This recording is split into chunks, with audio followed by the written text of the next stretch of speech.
Good morning, students. This is a very important part. I think we had discussed about it in our class, haloalkanes and haloarenes, and here we are going to discuss about stereochemical aspects. Stereochemical aspects of nucleophilic substitution reactions. In this part, we will discuss about optical isomers, and then we will discuss how with the help of optical isomers we can understand the stereochemistry of nucleophilic substitution reaction. In last part we had discussed, in last lecture we had discussed about nucleophilic substitution reaction SN1, SN2, the basic difference between SN1 and SN2, right? Now in this part we are going to discuss about the stereochemical aspects of nucleophilic substitution reaction.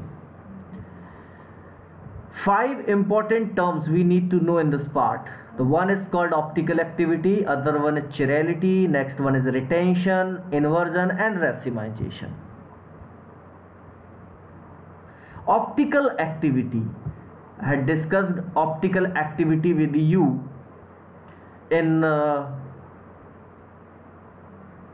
coordination compound.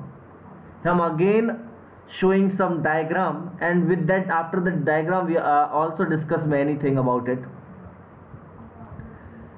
Practical way of optical activity is this only. ये पूरा arrangement एक tube के अंदर होता है, light बाहर से enter करती है जो कि सारे प्लेन्स कंसीडर करते हुए होती है, that is termed as plane unpolarised light. एक पोलराइजर होता है, जब लाइट उससे पास होके आती है तो पोलराइज्ड लाइट होती है. This polarised light consist only one plane. When this polarised light passed through a substance जिसकी ऑप्टिकल एक्टिविटी आप चेक करना चाहते हैं, और उसके बाद जो लाइट आती है उसे एनालाइजर जो कि लास्ट में आई पीस वगैरह होता है वहाँ से पास करते हैं. This whole instrument is known as polarimeter. तो 3 ऑब्जर्वेशंस पॉसिबल होते हैं. जो सब्सटेंस है वो प्लेन पोलराइज लाइट को अगर एंटी क्लॉकवाइज मूव करा देता है तो such substance is termed as levorotatory. अगर क्लॉकवाइज रोटेट करा देता है that substance is termed as dextrorotatory, and in both the cases the substance will be optically active.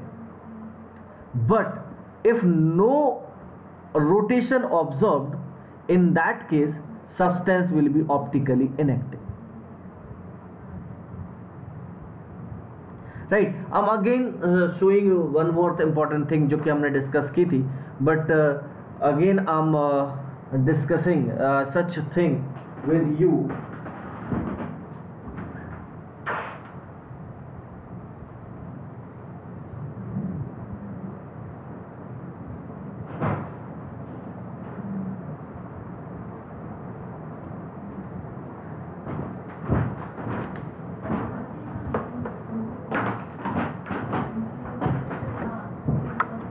So let's see in paint. Okay, so as we had discussed in coordination compound, then that a unpolarized light which comes from sun or from other source have all the planes,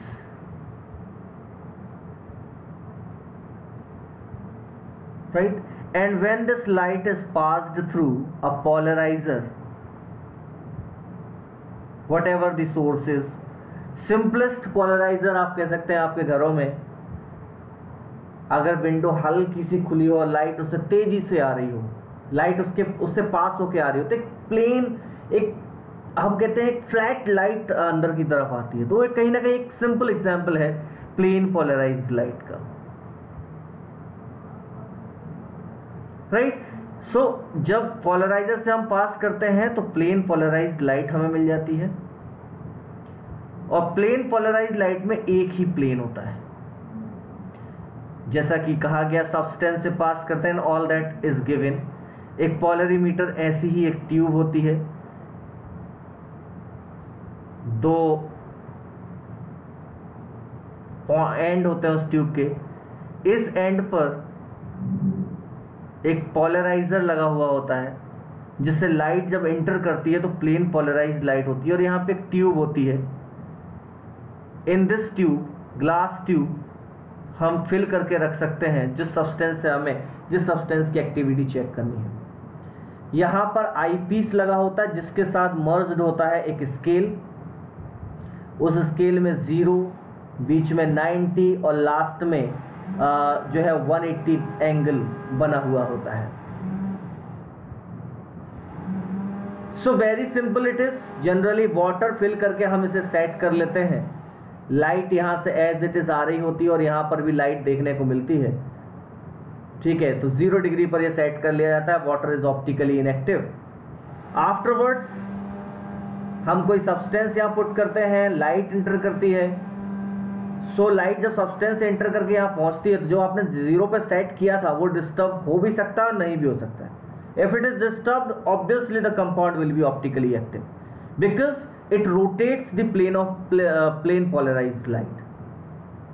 तो scale से हमें पता चलता है अगर disturb हो गया, we can not able to see light, in that case हम आई पीस और जो स्केल जो मर्ज्ड है इसे रोटेट करते हैं 90 degree clockwise, 90 degree anti clockwise, और इन दैट केस जो हमें एंगल देखने को मिलता है, अगर जहां पर भी हमें लाइट फिर से वापस एज इट इज देखने को मिल जाती है, उस डायरेक्शन में हम मानते हैं कि प्लेन पोलराइज्ड लाइट का प्लेन उतना रोटेट कर दिया गया है। अगर हमें क्लॉकवाइज डायरेक्शन में देखने को मिलता है तो हम कहते हैं कि प्लेन पोलराइज्ड लाइट का प्लेन का जो है वो क्लॉकवाइज डायरेक्शन में रोटेट कर दिया गया। In that condition compound will be dextro rotatory और plus some time we represent it. And if we got that this light again in anti-clockwise or anti-clockwise rotation, the compound will be levorotatory, right? So इस तरीके से practically पता कर दिया जाता है कि कंपाउंड ऑप्टिकली एक्टिव होगा या नहीं। अगर रोटेट हो रहा है तो ऑप्टिकली एक्टिव है और नहीं हो रहा है तो ऑप्टिकली इनएक्टिव है, राइट। सो ऑप्टिकली एक्टिविटी को हम इस तरीके से प्रैक्टिकल वे में फाइंड कर सकते हैं और जिसके बारे में बहुत सारी बातें की भी जाती हैं, right. So this is about optical activity. Now theoretical way पर आते हैं। How can we know, how could we know optical activity theoretically? Before we proceed on it, एक दो पॉइंट्स हैं जिसके बारे में बात करनी है। मैं पहले भी बात कर चुका हूं इसके बारे में। Molecular asymmetry. मॉलिक्यूलर एसिमेट्री का सीधा सा मतलब होता है कि कंपाउंड में कोई भी सिमेट्री एलिमेंट, मतलब प्लेन ऑफ सिमेट्री नहीं है और सेंटर ऑफ सिमेट्री नहीं है। एक्सेस ऑफ सिमेट्री हो सकता है बट प्लेन ऑफ सिमेट्री और सेंटर ऑफ सिमेट्री नहीं होगा। इन that condition molecule will be asymmetric. अगर कोई carbon atom 4 different carbon group से जुड़ा हुआ है, 4 डिफरेंट ग्रुप से जुड़ा हुआ है, then that carbon would be asymmetric carbon. और उस कंडीशन में उस कार्बन में ना तो प्लेन ऑफ सिमेट्री होगा ना ही सेंटर ऑफ सिमेट्री होगा। You can easily understand it. आप देखें यहाँ पर भी अगर किसी एक ग्रुप कंपाउंड को भी लें तो इन दिस कंपाउंड यू कैन सी कि इसमें कोई भी प्लेन ऑफ सिमेट्री नहीं बन सकता, ना ही सेंटर ऑफ सिमेट्री बन सकता। In this compound carbon bonded with 4 different groups और 4 different atoms. Such asymmetric carbon is known as chiral carbon. ऐसे एसिमेट्रिक कार्बन को चिरेल कार्बन कहते हैं। And a molecule having 1 chiral carbon it must be optically active. अगर कोई molecule ऐसा है जिसमें 1 चिरेल कार्बन है तो वह 100% ऑप्टिकली एक्टिव होगा। This is theoretical way of identification of optically active compound. One theoretical way, because it is obviously asymmetric carbon. अगर आप किसी मॉलिक्यूल की बात करते हैं या किसी ऑब्जेक्ट की बात करते हैं जिसमें प्लेन ऑफ सिमेट्री नहीं है, in that case that molecule और object will form non superimposable mirror images. और इस प्रॉपर्टी को हम चिरेलिटी कहते हैं और मॉलिक्यूल को चिरेल कहते हैं। जिसमें ऐसे कंपाउंड जिसमें 1 चिरेल कार्बन होता है, that molecule also be chiral. What we will discuss, इसमें एक से ज़्यादा चिरल कार्बन हो सकते हैं, दैट मॉलिक्यूल मे और may not be chiral, right. So basically the molecule is, if the molecule is asymmetric, in that case it will form non superimposable mirror images. जैसे आपके दो हैंड अगर आप ध्यान से देखें तो आपके दो हैंड, एक हैंड दूसरे हैंड के जो है वो non superimposable mirror image बनाता है. आप अगर उसकी इमेजेस बनाएं, दोनों इमेजेस देखें तो एक के ऊपर दूसरा सुपर इम्पोज नहीं हो सकता है. इन केसेस में भी आप देखें, इनके जो मिरर इमेजेस हैं, you can see because they all are bonded with 4 different group, you can see they form non, ये मिरर रखा हुआ है, मिरर को हम ऐसे रखेंगे तो ऐसा इमेज बनेगा, और नो इसको आप इसके ऊपर सुपर इम्पोज नहीं कर सकते, इसको उठाकर आप इसके ऊपर नहीं रख सकते. This is non superimposable mirror image, right. This is non superimposable mirror image, isn't it? In this case all in all the cases you can see.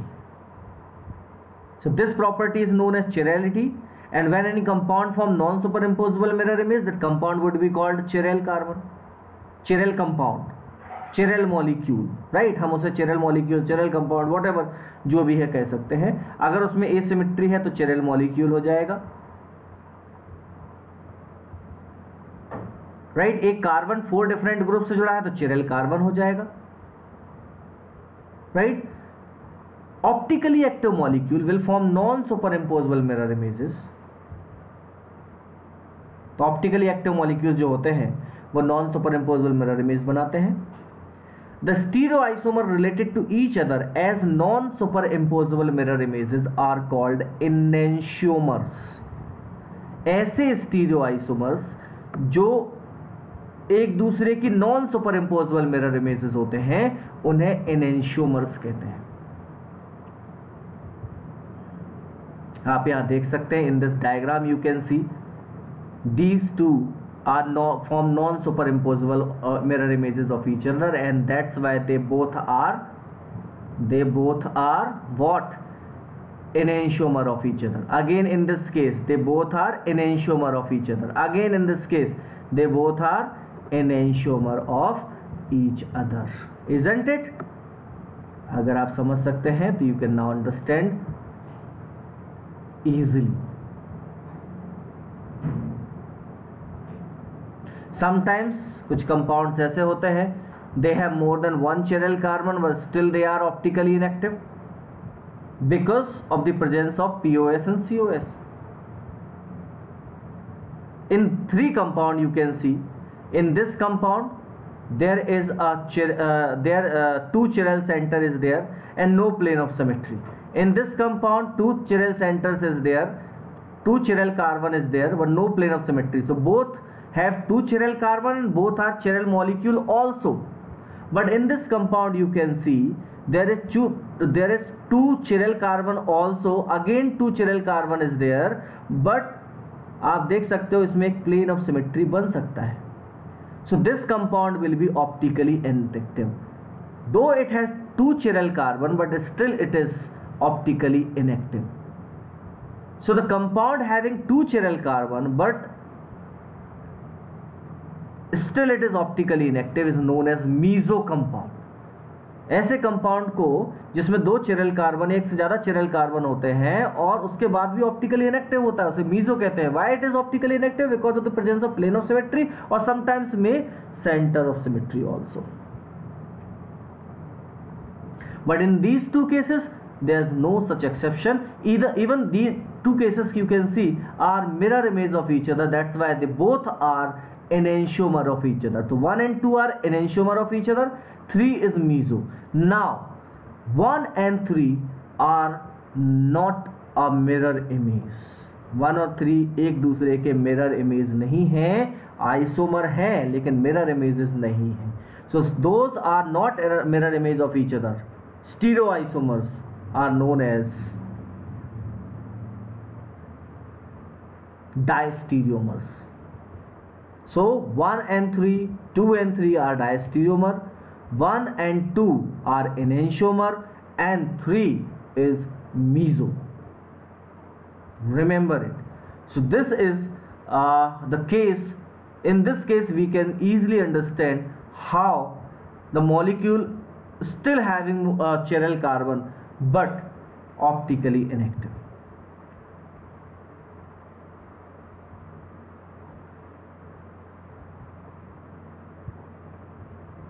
Right? So remember it. After it we'll discuss other points in next class. Thank you for today.